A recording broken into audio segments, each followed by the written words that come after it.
Hello everyone, कैसे हो आप सभी। ये मेरी मम्मी कल सुबह का टाइम था या दोपहर का टाइम था। मम्मी किस टाइम लाए थे आप सब्जियां?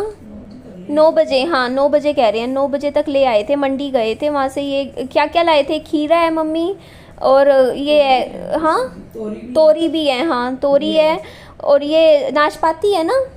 हाँ नाशपाती है, और बाबू को नाशपाती बहुत पसंद आई थी, उसने बहुत अच्छे से खुश होके खा ली। और मम्मी अभी इस टाइम थके हारे आए थे बाज़ार से। और मम्मी ऑटो में आए थे या पैदल? ऑटो करके आए थे बता रहे हैं, तो ऑटो ही कर लिया करो मम्मी, ऐसे ना घुटनों में मेरे ही दर्द रहता है, मैं ही दुखी हो जाती हूँ, और आपकी तो एज अब मेरे से। हाँ हाँ, आप ऑटो में ही आया करो। तो यहाँ पे मम्मी ने विहान के लिए बनाई थी, बट ये नहीं खाई ना विहान ने, ये क्या बोलते हैं इसको, मक्की। हाँ मक्की बनाई थी। और कल मेरी हालत बहुत ख़राब थी, मैं बहुत गहरे वाले गंदे वाले डिप्रेशन में थी। मैं खड़ी भी हो रही थी, मुझे वोमिटिंग आ रही थी। ये मैंने दूध बनाया था, मुझे कुछ ध्यान नहीं आ रहा इस टाइम। हाँ ये सुबह का टाइम था, मैंने दूध पिया था हॉर्लिक्स वाला। और ये आपको सोच रहे होंगे मैं क्या दिखा रही हूँ, एक्चुअली मेरे जो पार्टनर हैं, जो कर रही हूँ मैं शुरू बेडशीट सूटों वाला, तो उसमें ना मैं उनको ना, जो मेरे पार्टनर हैं उनको मैं वीडियो बना के भेज रही थी, बिज़नेस पार्टनर हैं, कि सर इस तरीके से वीडियो बना के मेरे पास भेज दीजिए बेडशीट वगैरह की। तो उनको नहीं पता, देखो वीडियो वगैरह बनाना मुझे आता है, उनको तो नहीं पता ना ये काम करना। तो वो तो कह रहे थे कि वो एक्चुअली मेरे पास तो डिलीवर कर ही रहे हैं बेडशीट, बट मैं सोच रही थी कि कुछ बेडशीट अगर वहीं की वहीं डिलीवर हो जाएगी तो ज़्यादा सही रहेगा, है ना। आप समझ ही सकते हो ना कि अगर मान लो मैंने सर को यही बोला था कि सर आप ना कुछ वीडियोस बना के मुझे दे दीजिए, मैं एडिट करके मैं अपने सब्सक्राइबर्स को दिखा दूंगी कि इस तरीके से उनको बनाना सिखा रही थी कि सर बेडशीट रखिए एक जगह पे और उसको इस तरीके से शूट कर लीजिए, ताकि आप लोगों को भी पता चल जाए। और आप लोग प्राइस पूछ रहे हो कि मैं किस प्राइस में बेडशीट बेच रही हूँ, तो देखिए वो तो अलग अलग प्राइस बनेगा जितने में। अभी देखो मैंने जहाँ से सामान उठाया है तो उसका अलग होगा, कहीं अगली नेक्स्ट टाइम मैं कहीं और से उठाती हूँ या कहीं लेती हूँ, तो अब समझ ही जाइए। तो यहाँ पे देखिए, पहले तो ये जो मोबाइल फ़ोन है इसको मैं पकड़ना सिखा रही थी सर को कि सर इस तरीके से मत पकड़ना, वीडियो बनाना आप हॉरिजॉन्टल पकड़ना फ़ोन को, तो वीडियो पूरी अच्छी आती है। तो बाद में सर बोलते कि ना मैं ना आपके पास एड्रेस पे ही डिलीवर करवा दूंगा बेडशीट। वैसे तो अभी बेडशीट एक बार मेरे पास से रिसीव हो जाए तो मैं आपको वीडियो भी दिखा दूंगी। बाकी आप प्राइस पूछ रहे थे ना कि कितने की आप बेडशीट अभी निकाल रहे हो, तो देखिए अभी जो स्टॉक है वो 480 रुपये में निकालूंगी मैं, 480 रुपीज़ इंक्लूडिंग डिलीवरी चार्जेस, और पैसे आपको प्रीपेड करने पड़ेंगे। तो वो मैं आप सबको बता रही हूँ कि मैं इतनी कोई मुनाफा नहीं कमाना चाहती हूँ, मैं चाहती हूँ कि मेरा काम जमे, चाहे मुझे 1 साल लग जाए। मैं ये नहीं चाहती कि एकदम से मैं इतने कमा लूँ, यहाँ से इतना कमा लूँ, नहीं, मेरे मन में वो चीज़ बिल्कुल भी नहीं है। मेरे मन में सिर्फ एक चीज़ है कि चाहे थोड़ा कमा लो शुरू में, बहुत कम मुनाफा रखूँगी, लेकिन हाँ सेल अच्छी करनी है ना। अभी आप सब मेरे साथ जुड़ेंगे, अगर मैं मेरी तरफ से मैं चाहती हूँ, क्योंकि देखो यार अगर अच्छा सामान दूंगी तभी तो आप लोग दोबारा ख़रीदोगे ना, यही बात हो जाती है। इसीलिए बहुत सर्च कर रहे हैं, बहुत लगे हुए हैं हमारे, मतलब जिनके साथ भी मैं पार्टनरशिप में हूँ, बहुत मेहनत कर रहे हैं, इतनी गर्मी में घूम रहे हैं सिर्फ इसीलिए कि बेडशीट्स वगैरह जितना भी सामान है, आर्टिफिशियल ज्वेलरी, सूट वगैरह सस्ते दामों पे भी मिले, सही रेट पे भी मिले, है ना, और अच्छी क्वालिटी की भी मिले, तभी बात बनेगी ना। अगर इनमें से एक भी चीज़ में कमी रह गई तो फिर वही है ना कि काम कैसे जमेगा। आप ही बताइए, आप भी एक बार ले लोगे, अगर चीज़ फिर पसंद नहीं आई तो दोबारा थोड़ी लोगे। तो इवन जो बेडशीट ली है ना उनको वॉश करके भी देखा है हमने, मतलब धोई है, एक बेडशीट तो स्पेशल अलग निकाली, उसको धो के देखा, उसका रंग नहीं निकला, तब जाके वो संतुष्टि हुई कि नहीं बेडशीट ठीक है, आगे बेच सकते हैं, निकाल सकते हैं। तो बहुत कर रहे हैं यार, ऐसे नहीं है कि देखो कहीं भी गड़बड़ नहीं होनी चाहिए किसी भी चीज़ में, पॉइंट में।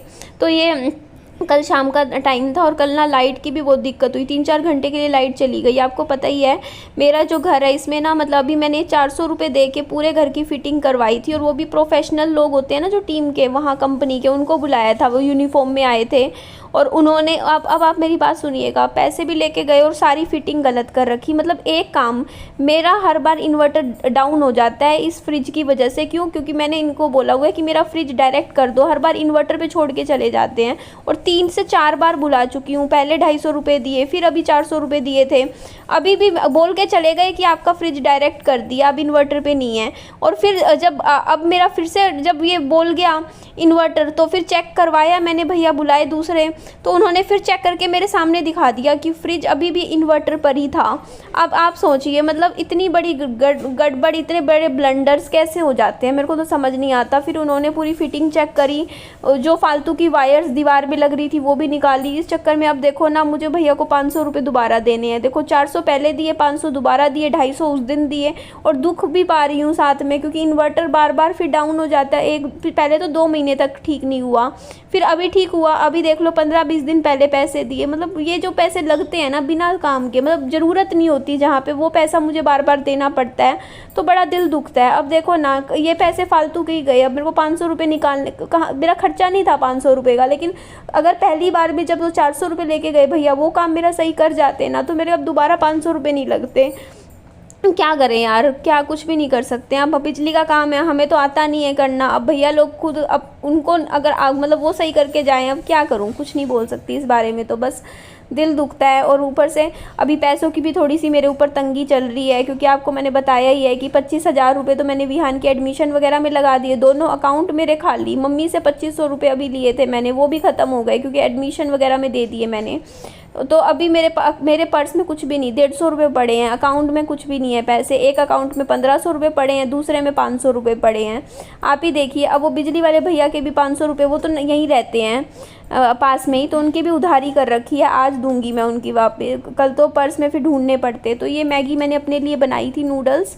बस थोड़ा सा ऐसी डिप्रेशन में थी कल मैं, बहुत गंदे वाले टेंशन में, क्योंकि एक तो लाइट चली गई, गर्मी इतनी हो रही थी, ऊपर से मेरे ऊपर इतनी गंदी गंदी वीडियोस बना रहे थे लोग। मैं तो देख के हैरान, मैंने कहा यार कितना, मतलब फेक मेरा फ़ोटो यूज़ कर लेते हैं, फेक स्क्रीनशॉट क्रिएट कर लेते हैं, फेक चैट क्रिएट कर लेते हैं, नकली सब कुछ, और उसके बाद उन चैट्स को ना दिखा दिखा के मुझे बदनाम करते हैं। कहते हैं देखिए तो इसका तो फादर, इसकी तो भाई, इसका ये, उसका वो, सब झूठ है। A to Z सारी बातें झूठ है। सिर्फ होता नहीं बदनाम करने के तरीके, और जो लोग ऐसे एक औरत होकर दूसरी औरत को बदनाम करते हैं ना, वो खुद ही बदनाम हो रही हैं औरतें। मैं बदनाम नहीं हो रही हूँ, क्योंकि लोगों को समझ आने लग गया है। अब लोग समझ गए हैं कि ये लोग क्या चीज़ है, ये जो ढोंग करते हैं मतलब यूट्यूब पे, ये क्या है क्या नहीं है, सब समझ रही है। ऑडियंस बेवकूफ़ नहीं है, ऑडियंस को बेवकूफ़ मत समझो तुम लोग। तो ये देखो, ये मैंने अपने लिए कॉफ़ी बनाई थी, और यही मैं बोल रही हूँ कि ये जो लेडीज़ जो गंदी गंदी वीडियोस शेयर करती हैं कम्युनिटी पे, गंदा गंदा किसी के लिए इतनी गाली गलौज ये सब कर रही हैं, तो ये अपना, इनको लोग सब समझ रहे हैं। पब्लिक बेवकूफ़ नहीं है, सब बहुत समझदार है। तो यहाँ पे देखो भैया, फिटिंग मैं बता रही ना, रात को आके पूरा दोबारा ठीक करके गए थे। ये अगला दिन आ गया था सुबह। तो ये आलू का नहीं, ये रात का दिन था, सॉरी, आलू का पराठा बनाया था। विहान ने बिल्कुल भी नहीं खाया, तो बहुत टेंशन में थी। कल मेरे वोमिटिंग सी होने को हो रही थी, मतलब मैं खड़ी हो रही, मेरे चक्कर आ रहे, मेरा दिमाग ऐसे घूम रहा कि देखो आपको कैसा फील हो कि 10 लोग आपके ऊपर गंदा गंदा बोल रहे हो, गंदी वीडियो बना रहे हो। कभी कोई कुछ कह रहा है, कोई कैरेक्टर पे लांछन लगा रहा है, कोई कह रहा है कि ये ऐसी है, ये वैसी है, तो कहीं कुछ भी नहीं छोड़ा। कभी मेरे बच्चे के लिए इतना गंदा गंदा बोल रहे हैं। यार मैं कल इतनी टेंशन में थी ना, मैंने कहा यार जितना मेरा जीना हराम हराम यूट्यूब पे लोगों ने किया ना, इतना किसी का नहीं किया होगा। इतने दुश्मन, पता नहीं लोगों को मेरे से इतनी चिढ़ क्यों होती है। शायद मैं बहुत ज़्यादा मेहनती हूँ, बहुत ज़्यादा मेहनत करती हूँ अपने बच्चे के लिए, शायद मेरी डेडिकेशन ज़्यादा है, इसीलिए लोगों को इतनी चिढ़ हो जाती है ना। तो अब मुझे अभी भी पता है, मेरे बिज़नेस जो मैं अभी शुरू कर रही हूँ ना, इसके पीछे भी लोग बहुत वीडियोस बनाएंगे, झूठी वीडियोस। अभी सामान बेचना शुरू करूँगी ना, आ जाएंगी इसका तो सामान बेकार है, हमने ख़रीदा था, ये दिया था, सब झूठ। तो यहाँ पे देखिए, मैंने विहान का टिफ़िन तैयार किया था सुबह का। इसमें ये पराठा था सिंपल, इसमें मैंने सॉस रख दी कि क्या पता सॉस के साथ खा ले। इसमें नाशपाती कट करके रख दी थी कि वहाँ खा लेगा। और मैं विहान को गोदी लेकर जाऊंगी जितना मुझसे हो पाएगा, क्योंकि पता है क्या, पूरे रास्ते इतना दूर है ना, पैदल चलने में बच्चा थक जाता है। उसके बाद स्कूल में जाके क्या एक्टिविटी करेगा, है ना। विहान के लिए मैंने चिप्स खरीदा, सुबह इसको दवाई देनी है, कुछ खा नहीं रहा है। ये ज़बरदस्ती एक मंच खरीद लाया 10 रुपये वाली, खा ले। खाली पेट दवाई नहीं दे सकते ना, इसलिए चिप्स ही खा ले कुछ 1-2, उसके बाद दवाई दे दूँगी। विहान को छोड़ के आई हूँ। विहान के टीचर भी बोल रहे थे ये कभी तो ठीक है खेल रहा होता है, कभी एकदम से गुमसुम हो जाता है, और बोलो तो जवाब ही नहीं देता, रिस्पॉन्स कम देता है। तो मैंने उनको बताया कि ADHD है विहान को, धीरे धीरे समय के साथ सीखेगा, ये अटेंशन तो देता ही नहीं है। ये चीज़ तो मैं भी जानती हूँ, मैं खुद विहान करती रहूँगी, कम ही जवाब देता है। और मुझे समझ नहीं आ रहा, मुझे लानी तो पड़ेगी कुछ ना कुछ। स्कूटी तो नहीं लूँगी, मैं वही लूँगी जो मैंने उस दिन आपको वीडियो में दिखाई थी ना, आज से 1-1.5 महीने पहले, क्योंकि उसमें सामान वगैरह ढोना आसान होता है। तो बाकी मैं अपना बिजनेस भी कर रही हूँ, उसमें मुझे वो ज़्यादा सही सूट करेगी, क्योंकि रोज़ गर्मी में जाना आ जा। अभी देखो इतनी गर्मी हो जाती है यार इस टाइम, सुबह के टाइम भी, अभी तो गर्मी, दोपहर को तो इतना तप जाते हैं बिल्कुल भी। हाँ, बच्चा भी दुखी हो रहा है, परेशान हो रहा है। तो बस एक बार मेरी यूट्यूब से इस महीने सैलरी आ जाए, फिर सबसे पहले यही काम करना है। इस बार ख़रीदनी पड़ेगी, बिना इसके काम तो चलेगा नहीं। अब गर्मी में कितना घूमूँ ऐसे, बहुत ज़्यादा दिमाग ख़राब होता है। पैदल बहुत ज़्यादा चलना पड़ जाता है, बहुत ज़्यादा। डेली का मेरा 1.5 घंटा पैदल चलने में जाता है, और वैसे चलने में कोई दिक्कत नहीं होती, बट इतनी तेज़ गर्मी में, जो सड़ी वाली गर्मी होती है 12-1 बजे की दोपहर की, उसमें बड़ी दिक्कत होती है। शाम को तो बंदा सुबह शाम तो घूम ही ले, 6 बजे घूम ले, कितना पैदल घूम ले, कोई दिक्कत नहीं होती। पर नहीं सहन हो रही यार इतनी गर्मी। खरीद के ही लाऊंगी मैं, बस इंतज़ार कर रही हूँ 2-3 दिन में, सैलरी आते ही खरीद लाऊंगी उसी दिन। मैं एक भैया को भी जानती हूँ हिसार में, वो उनकी दुकान ही है, सूटों की दुकान है, और वो भी मेन मार्केट में हिसार की। तो उनसे मैंने पूछा है भैया, मतलब वो बोलते बस जो खरीदने में जैसे सूट होते हैं ना, उनका जो GST लगता है बस उसका निकाल देना, बाकी आप देख लो आपको कैसे क्या करना है। तो देखिए उनसे मेरी जो बात हुई है, लेकिन उनके पास पता है क्या, उनके पास बहुत सस्ते वाले सूट नहीं है, क्योंकि उनकी है मेन मार्केट में दुकान, और वहाँ पे ना जो लेडीज़, उनका जो क्राउड है ना, जो दुकान पे सामान खरीदता है, वो हाई फाई वाले जो लोग होते हैं ना, अच्छे, आप समझ जाइए वो हैं, क्योंकि उनकी दुकान एक मतलब अच्छी वाली जगह पे है। तो वो सस्ता जो सामान होता है ना, बिल्कुल जो चीप वाला होता है, जो मतलब वैसा वाला तो नहीं रखते हैं। तो लेकिन मैं उनकी देख कर आऊँगी एक बार कि क्या है, कितनी रेंज का है, सब कुछ पता करके आना है मुझे। तो हो सकता है मेरे यूट्यूब फैमिली में ऐसी भी लेडीज़ हो, देखो हर तरीके का मैं सामान लेकर आऊँगी आप लोगों के लिए। ऐसी लेडीज़ भी हैं जो कि मतलब जिनको मतलब डेली यूज़ के कपड़े चाहिए, जैसे सूट वगैरह जो सस्ते रेट में मिल जाए, मैं वो भी पता कर रही हूँ। आप सोचो मैं गुजरात कहाँ घूम रही हूँ, गुजरात, अभी मुंबई भी पता करूँगी, हर जगह का। और मैं पता क्या चाहती हूँ, मैं ये चाहती हूँ, मैं अपनी दिल से इच्छा बताती हूँ, मैं ना जैसे, क्योंकि मैं हर किसी का कल्चर को पहुँचाना चाहती हूँ आप लोगों के पास। बाई चांस मान लो आप लोग बैठे हो यूपी में, तो आपको गुजरात का फैशन मिले, आपको इधर का फैशन मिले, हरियाणा का फैशन मिले, हर तरीके का होता है ना, आप समझ जाइए। और हर तरीके की कुछ ज्वेलरीज होती हैं, जैसे मान लो कि राजस्थानी ज्वेलरी है, मतलब कुछ होती है ना फेमस, मैं वो भी लेकर आऊँ कहीं से, कि वो आप तक घर तक पहुँचाऊँ। तो बहुत कुछ सोच रखा है दिमाग में, लेकिन मैं ये भी चाहती हूँ कि आप लोगों को सही रेट में मिले चीज़ें। तो अभी जो भैया ने बोला है उनका भी मैं देख के आऊँगी, क्योंकि कुछ लेडीज़ हमारे ऐसी भी जुड़ी हुई हैं जिनको नहीं है दिक्कत, उनको है कि चलो उनको थोड़ा सा रेट अच्छा भी मिल जाए, कोई दिक्कत नहीं है, बट चीज़ अच्छी मिलनी चाहिए, है ना। बट ऐसा है कि सस्ते रेट में भी मैं चीज़ अच्छी लाऊंगी, क्योंकि जितना हो सके अपनी तरफ से मैं पूरा बेस्ट दे रही हूँ।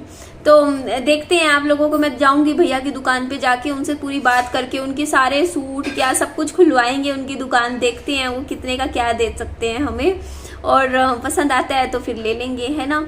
तो ठीक है जी, चलिए। लेकिन मैं स्ट्रेस नहीं लेती अब, बहुत कल मैंने टेंशन ली, बहुत स्ट्रेस। मैंने कहा ये लोग तो चाहते ही है कि मैं काम ना करूँ, और ये लोग मुझे तभी परेशान करते हैं जब मैं कुछ अच्छा काम करने लगती हूँ अपनी लाइफ में।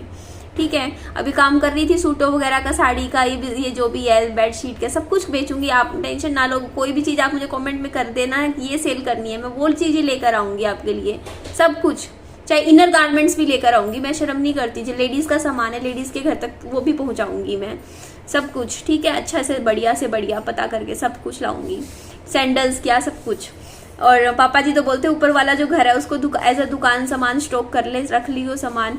मैंने कहा पापा जी अभी एकदम से बहुत सारा, क्योंकि अभी मेरे हाथ में जितना है मैं उतना ही लूँगी ना, है ना, उतना ही खरीदूंगी सामान, ऐसा थोड़ी है थोड़ा थोड़ा लाऊंगी, थोड़ा थोड़ा बिकेगा, फिर थोड़ा खरीदूंगी तो ठीक है। एकदम से सामान ला के भर लिया इतना सारा, वो फिर आगे का वो पड़ा रहे, क्या फ़ायदा। और अभी मेरा घर भी छोटा है, उस हिसाब से चीज़ें देख के मैनेज करूंगी ना चीज़ें, एकदम से कुछ नहीं करना मुझे, सोच समझ के। मुझे लगता है 6 महीने साल पूरा लग जाएगा इस काम को सेट होने में, बट एक बार अच्छे से सेट हो गया, सब हो गया, उसके बाद तो ठीक रहेगा, है ना। और आप लोगों को मैं पहले एडवांस में बता देती हूँ, मेरे जो मतलब जो ये दुश्मन है, जो कॉम्पिटिटर्स भी हैं, जो मेरे बारे में, देखो जैसे ही मैंने काम शुरू किया मेरे ऊपर गंदी वीडियोस बनवानी शुरू कर दी, मेरे बारे में गंदा बोलना शुरू कर दिया, मेरे लिए कभी कुछ बोल रहे हैं, तो वो लोग क्या मुझे छोड़ेंगे, मेरे काम को छोड़ेंगे। तो इन आप लोगों को, जो मेरी यूट्यूब फैमिली, आप बिल्कुल वो रही है कि मैं अच्छे से अच्छा काम करूंगी, अच्छे से अच्छा सामान दूंगी। बट मुझे पता है इन लोगों का, ये लोग मेरे को परेशान करने के लिए क्या करने वाले हैं, आएंगे ये लोग भी खरीदेंगे, बल्कि मेरे हेटर्स ज्यादा खरीदेंगे सामान, आप ये देख लेना, मैं जानती हूँ इनको, ठीक है। अब वो जरूर मेरी बेडशीट्स खरीदेंगे, चाहे आप लोग ना खरीदो, वो खरीदेंगे। क्यों? क्योंकि उनको बैड रिव्यू देना है वीडियो बना बना के, फिर वो दिखाएंगे, चाहे उनको खुद फाड़नी हो। मैं बता रही हूँ उनको, जानती हूँ, अगर वो बेडशीट भिजवाऊंगी ना, खुद काट पीट के रख देंगे बेडशीट और बाद में दिखा देंगे वीडियो में, देखो निधि ने कटी पट्टी बेडशीट भेजी, ये तो ऐसा सामान भेज रही है, ये है वो है। क्यों? क्योंकि मेरा काम धंधा कम करवाने के लिए करेंगे, मैं जानती हूँ, मैं तो अच्छे से जानती हूँ लोगों को। बट कोई बात नहीं, लेकिन शायद आप लोग भी, जो आप लोग खरीदोगे, आप लोग समझ जाओगे कि ना जो जेन्युइन है, कि निधि कभी भी ना धोखा नहीं करती, मेहनत से और ईमानदारी से कमाना और खाना पसंद करती है। ठीक है जी, चलिए इस वीडियो को मैं यही एंड करती हूँ, नेक्स्ट ब्लॉग फिर कंटिन्यू करते हैं, आप सभी के साथ शेयर करूंगी। Bye bye, take care, loads of love.